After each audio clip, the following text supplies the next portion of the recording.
आपको पता है Pakistan versus south Africa 3 T20 matches की सीरीज थी, जिसमें तीसरा मैच जो है वो बारिश की नज़र हो गया, जिसके बाद साउथ अफ्रीका ने 2-0 की बढ़तरी हासिल करके जो सीरीज़ है वो अपने नाम कर ली है। अब कल से जी दोनों टीम्स के दरमियान 3 मैचेस पर मुश्तमिल वनडे सीरीज़ का आगाज़ होगा और क्या पाकिस्तानी टीम इस वनडे सीरीज़ में अपनी परफॉर्मेंस को बेहतर कर पाएगी या नहीं, ये सवाल इसलिए अहम है क्योंकि हमने T20 मैचेस की जो सीरीज़ देखी है इसमें पहले 2 मैचेस, जो कि तीसरा मैच हम जहां कह रहे हैं बारिश की नज़र हो गया, लेकिन उससे पहले 2 मैचेस के अंदर पाकिस्तान की टीम की कारकर्दगी के हवाले से बात करें तो बड़ी चैलेंजेस से दो चार रही। और दूसरी जानिब कल इंपॉर्टेंट खबरें आई जी, 3 हमारे जो प्लेयर्स हैं उन्होंने इंटरनेशनल क्रिकेट को खैराबाद कह दिया, जिसमें मोहम्मद इरफान, मोहम्मद आमिर और इमाद वसीम शामिल है जी। पहले मोहम्मद आमिर और इमाद वसीम की जानिब से ऐलान किया गया, फिर कल मोहम्मद इरफान ने भी ये कह दिया कि जी वो इंटरनेशनल क्रिकेट से रिटायरमेंट का उन्होंने ऐलान किया। इन खिलाड़ियों के जाने से जी क्या होगा, टीम के मुस्तकबिल पे कुछ ऐसे असरात होंगे क्या, इनकी टीमें जो ओवरऑल परफॉर्मेंस है वो इम्पैक्ट करेगी ना होने से। और इसके अलावा चैंपियंस ट्रॉफी के हवाले से भी जी कुछ अहम खबरें सामने आ रही हैं कि पाकिस्तान क्रिकेट बोर्ड और भारत के क्रिकेट बोर्ड के दरमियान इस टूर्नामेंट के मुतालिक तमाम मामला तय हो गए हैं। क्या ताज़ा तरीन सूरत हाल होगी, अभी तक ये कहा जा रहा है कि जी चैंपियंस ट्रॉफी जो है वो हाइब्रिड मॉडल के तहत ही होगी और जिसमें मैचेस पाकिस्तान और दुबई में खेले जाएंगे, लेकिन अभी तक इस हवाले से कोई बाकायदा तौर पर ऐलान नहीं किया गया, सिर्फ खबरें हैं जो अभी तक गर्दिश कर रही हैं। राजा असद अली खान साहब हमारे साथ मौजूद हैं, सीनियर स्पोर्ट्स जर्नलिस्ट भी हैं, कमेंटेटर भी हैं, एनालिस्ट भी हैं, इनको खुशामदीद। बहुत शुक्रिया, थैंक यू वेरी मच। कैसे हैं आप सर, खैरियत से? जी बिल्कुल, अल्लाह का शुक्र है। Very good morning. Thank you, good morning to you as well. अच्छा, ये जो हम क्रिकेट पे साउथ अफ्रीका वर्सेस पाकिस्तान, हमें पता था जब ये सीरीज स्टार्ट होने वाली है कि पाकिस्तानी टीम स्ट्रगल करेगी, पर हमें इतना नहीं पता था कि 2 मैचेस में इतना स्ट्रगल करेगी और तीसरा मैच बारिश की नज़र हो गया। अब वनडे मैचेस में हम क्या एक्सपेक्टेशन रखें जी? वनडे मैचेस में वो कहते हैं coming incident cast a shadow before, तो जो आपने सीरीज़ देखी ऑस्ट्रेलिया में, ठीक है हम वहाँ पे ओडीआई जीत गए, वी लॉस्ट 1, T20 में हमारा बुरा हशर हुआ और फिर जिम्बाब्वे में भी हम T20 भी हारे और वनडे का भी एक मैच हारे जो कि नहीं हारने चाहिए थे। बिल्कुल ठीक। हमें चैलेंजेस इंटरनल ज़्यादा हैं। एक तो था ना कि आपकी टीम में एक जौहर है, एक टैलेंट है, आपका एक दबदबा है, वो तो ख़त्म हो चुका है। उसके वेरियस रीजंस हैं। हमारी जो बैटिंग की जो एक वीकनेस है वो शुरू से ही है, जब से हमने बड़े बड़े मैदान सर किए। 54 में, 52 में हमने जो 54 में हमने इंग्लैंड में हराया था, वो तगड़ी तरीन टीम थी जिसने इंग्लैंड की 20 साल बाद एशेज जीती थी। फिर 52 में लाहौर के कॉलेज के लड़कों ने लखनऊ में हिंदुस्तान को टेस्ट मैच में हरा दिया था, एक तरफा कार्रवाई हुई थी। तो लेकिन उस वक्त भी हमारे बैटिंग के इश्यूज से अब भी चल रहे हैं। उसका वजह हमारा कल्चर है। कल्चर क्या है? मार दो, फटे चुक दो, मत्थे रंग दो, इस किस्म के डायलॉग हैं। ये प्लेयर्स हमारे इस किस्म के हैं। और फिर हमारे यहाँ पे डेवोल्यूशन तो है नहीं है, सारी पावर्स पाकिस्तान क्रिकेट बोर्ड के पास कन्वर्ज हैं। अगर आप इनके आजू बाजू में चले जाएं, चाहे आप ट्रैवल वास्टली, तो वहाँ पर निचली एसोसिएशन बड़ी तगड़ी हैं। वहाँ पर प्लेयर्स के साथ लोकल एसोसिएशन के लोगों ने उनको बचपन में देखा होता है। यहाँ पर एक थ्रिल होता है क्रिकेट बोर्ड के लिए कि हो ये बाबर आजम, वो जी वो चेयरमैन साहब बड़े खुश होते हैं देख के मिलकर, वो जी ये तो मेरा ड्रीम था कि I would be the chairman, I will talk 1 by 1 to Shaheen Shah Afridi और बाबर आजम। तो वो थ्रिल की वजह से ये फिर एक इनकी न्यूसेंस बन जाती है, फिर ये एक वो प्लेयर्स पावर बन जाती है। ये मानते नहीं है किसी की बात। अब आप देख लें, हमें लीडरशिप के सबसे बड़े इश्यूज हैं। इतनी फाश गलतियां की हैं रिजवान ने एट टाइम्स, बॉलिंग चेंजेस के हवाले से, बैटिंग ऑर्डर के हवाले से, हमें मैच वो कॉस्ट कर गए। एक चीज़ है, you are simply not good enough, ये बात भी ज़हन में रखें। On simply on the basis of talent आप वर्ल्ड क्लास टीम नहीं बन सकते, वो कंसिस्टेंसी नहीं ले सकते जो कि इंडियंस को है या टू एन एक्सटेंड अब ऑस्ट्रेलिया या इंग्लैंड को है।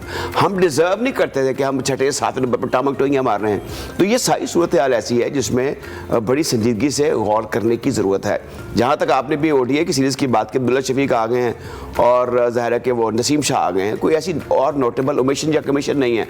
वही ओल्ड फ्रेंड्स हैं जो अब इस कल हम देखेंगे पाल में आमने सामने होंगे against mighty South Africa. South Africa में आपको बता दूं कि वहाँ पर मैंने vastly travel twice I went there, लंबे दौरे किए हैं कि वहाँ पर जो वाइट बॉल का कल्चर है ना, कल्चर बड़ा पहले का है। वो मुय्यदीन में से हैं, फाउंडर्स में से हैं T20 और क्विक क्रिकेट के। और फिर उनकी फिजिकली आप देख लें, वहाँ पर का जो एक गोरा कल्चर है, जो 10% of the total population, they are mix breed of Dutch and Germans. वो तगड़े हैं, बॉडी स्ट्रक्चर बड़ा तगड़ा है। वो ऐसे करते हैं कवर पर चक्का हो जाता है, वो ऐसे करते हैं बैकवर्ड स्क्वायर लेग पर चक्का हो जाता है। हमारे अजीब बेताकते किस्म के हैं, लगता है एनामिक माओ की औलादें हैं ये। इनमें वो सख्त डेडिकेशन, डिटर्मिनेशन नहीं है जो कि इस किस्म की क्रिकेट में चाहिए होती है। क्विक क्रिकेट में जल्दी फैसले करने होते हैं, फिर ये क्रिकेट माइंड में खेली जाती है simply on the basis of talent. आप वर्ल्ड क्लास नहीं बन सकते। तो ये ऐसे इश्यूज हैं जो हमें दरपेश हैं। दूसरी बात ये है कि आप अगर ये मॉडर्न डे क्रिकेट में देखें ना, हमारे प्लेयर्स वो वज़न उठाने के काबिल नहीं हैं। ये मार्केटिंग नहीं कर सकते, लेन देन नहीं कर सकते। लेकिन ये बिल्कुल पंजाबी का एक लफ्ज़ मैं इस्तेमाल नहीं करता, घबराए हुए हैं कि किधर जाना किधर नहीं जाना। मुल्क के लिए डेडिकेशन या पैट्रियोटिज्म क्या है, मुल्क के लिए खेलना कैसे। इतने लोग वहाँ के जो प्लेयर्स हैं उनमें ये चीज़ पहली जमात से डाल दी जाती है कि what is country, what is your team, what is your state. और आपने प्रोविंस के लिए खेलना है या अपनी सिटी के लिए खेलना है, तो आपका सिंसियरिटी और पर्पस किस लेवल का होना चाहिए। राशिद, ये जब खेलते हैं और हमने देखा है कि हमारी टीम में ऐसे बहुत सारे प्लेयर्स होते हैं, जब वो आते हैं तो वो इसी डिटर्मिनेशन और इसी पेट्रियोटिज्म से आते हैं, जैसे हम जिसकी आप बात कर रहे हैं कि हम मुल्क के लिए खेल रहे हैं। ज़ाहिर है एक बंदा टीम में आ रहा है, उसको अपॉर्चुनिटी भी मिल रही है, लेकिन उसको लेकर चलना और बेहतर अंदाज में लेकर चलना ये आर्ट है।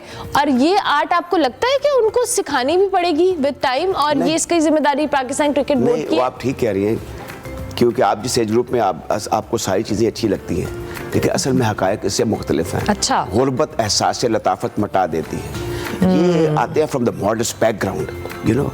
इनके लिए जो पास ग्लोरी है या एक ब्राइट फ्यूचर है, वो इतना अहमियत नहीं रखता, इतना अहद हाजिर रखता है। और अहद हाजिर में ये समझते सब कुछ यही है, पैसा है, बंगला है, महंगी गाड़ी है। वो इनको कोई सिखाने वाला नहीं है कि भाई मुल्क के लिए खेलना होता है। एक इंग्लैंड के क्रिकेटर थे John रेडिच, he was hit a ball from an Australian fast bowler, he collapsed on the wicket, he was unconscious, he was taken to hospital.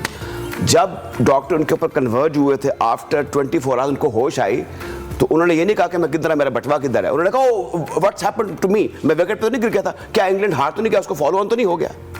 तो ये इनको बताना चाहिए, नहीं बताते। मैं लाहौर का सेक्रेटरी और चीफ सेलेक्टर भी रहा हूँ, मैं ये बताते लेकिन ये इनकरेजेबल माइंड सेट के साथ मैदान में उतरते। इन चीज़ों का हमें पता होना चाहिए ताकि एक जो शौक है आफ्टर बड़ी ह्यूमिलिएटिंग डिफीट वो पाकिस्तानियों को ना हासिल हो। हमने रिवर्स खेल लगाया हुआ। आप एक और चीज़ देख लें, लिटरेसी रेट देख लें क्या है टीम का। Cricket is played in the mind. अब वो लिटरेसी रेट जो है वो इतना बुरा है कि ये अपना 100 भी किया होगा ना, 6 भी किए होंगे। जब वो इनसे कमेंटेटर पूछेगा कि ये अपनी परफॉर्मेंस के बारे में बताइए, उसको भी एक्सप्लेन नहीं कर सकते। लेकिन उसके लिए तो उन्होंने इतने इंस्ट्रक्टर रखे थे, इंग्लिश के टीचर रखे थे पीसीबी के अंदर, भारी भारी सैलरीज के ऊपर जी, कि हमारे प्लेयर्स की ग्रूमिंग होगी। किधर गए वो? लाख तोते को पढ़ाया पर वो हेवा ही रहा। मैं आपको बता दूं, ये इस तरह सीखने वाली बात है जो एक घर से मोहल्ले कराते हैं ना, जो भाईजान और अंकल्स बताते हैं, जो अब्बा जान बताते हैं। अच्छा, इनके अब्बा जान भी क्रिकेट, उनके बारे में भी खबरें आती हैं, वो भी मौज मस्तियाँ कर रहे हैं। अजीब ही बात है। देखिए, ये जो फेम को और वेल्थ को संभालना ना, ये भी एक काम रखता है। इसमें मेरे ख्याल में क्लब और एसोसिएशंस का रोल बड़ा इंपॉर्टेंट होता है। मैं हमेशा इस चीज़ के हक में रहा हूँ कि एसोसिएशन को एम्पावरमेंट दें। जैसे लाहौर की क्रिकेट जो है उसकी इतनी शानदार हिस्ट्री, उसने मुझे उन्होंने बुलाया हुआ था, मैं गया था। बड़ा अच्छा स्टेडियम उनका पवेलियन बन गया, बड़े अच्छे वॉशरूम्स हैं, ड्रेसिंग रूम इज़ वंडरफुल। लेकिन ये सूरत हाल अब ऐसी है कि सब कुछ जैसे मैंने पहले बताया ना, वो सेंट्रलाइज है।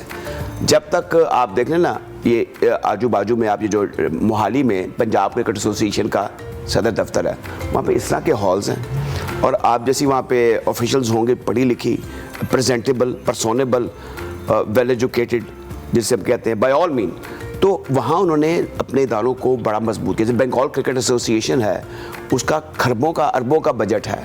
हमारे यहाँ पे जब मैं ट्रेजरर था तो मैंने छोड़ा 2000 रुपये थे लाहौर से क्रिकेट एसोसिएशन के पास, जो कि 1.25 करोड़ 1.5 करोड़ की पॉपुलेशन को रिप्रेजेंट करता है। टैलेंट, अब ये हम बात, इसमें कोई शक नहीं कि टैलेंट है, but not on the basis of simply a physical talent you can be a world beater, not at all. इससे बड़ी चीज़ें और चाहिए। और ये जो कचोके लगते हैं ना, देखें जब अभी मैं आपके पॉलिटिकल प्रोग्राम देख रहा था, देखें जब पाकिस्तान बना था ना, तो सबसे ज़्यादा खुशियाँ किसने दी थी? लोग लुटे हुए थे, मॉरली फाइनेंशियली बिल्कुल डाउन ट्रॉडन थे। खुशी किसने दी? क्रिकेट ने, खुशी किसने दी? स्कॉश ने, खुशी किसने दी? हॉकी ने। ये स्पोर्ट्स देता है। अगर हम अभी आप देख लेना, अब जो इस वक्त सूरत हाल, अभी आपने आईसीसी का जिक्र किया, जो कुछ बेहतर सूरत हाल है, इससे कौम एलिवेट फील कर रही है कि कम से कम एक बंदा खलो गया है, मोहसिन नकवी साहब, उन्होंने खड़े होकर बताया कि जी ये ऐसा नहीं ऐसा होगा। ज़का अशरफ साहब, मैं नहीं कहता कि वो कोई बुरे आदमी थे, लेकिन उनको इन चीज़ों की सुध-बुध नहीं थी, वो गलत मलत फैसले खुद ही करते रहे। राजिब भी नहीं या विवेक शुक्ला आए हैं तो उनको खुद लेने के लिए चले गए वहाँ पे बॉर्डर पे, फिर गवर्नर हाउस में एक बड़ी अच्छी दावत का दी। बड़ी अच्छी बात है, चीज़ें होनी चाहिए, लेकिन यह है कि आपको ये टू वे ट्रैफिक है, ये इसको इस तरह चलना चाहिए। जो मेरा बात करने का मकसद है वो ये है कि जो क्रिकेट है that is something very special, इसलिए वो जो नरेंद्र मोदी है वो इसको इस्तेमाल कर रहा है एज ए पोलिटिकल टूल। तो हमें इस सिलसिले में बड़ा होशियार और चौकस होना चाहिए। ये सारी ऐसी बातें हैं, ये हमारे इदारे को अब समझ जानी चाहिए। अब इसमें हो क्या रहा है? अब क्या हुआ? मेरे अपने ये प्रजम्पशन है, मैं सलमान नसीर को नहीं जानता हूँ, इस chief operating officer was and now is advisor to the chairman, कि जनाब इनसे लिखत पढ़त कर लें कि क्या रीजंस है कि आप पाकिस्तान नहीं आना चाहते।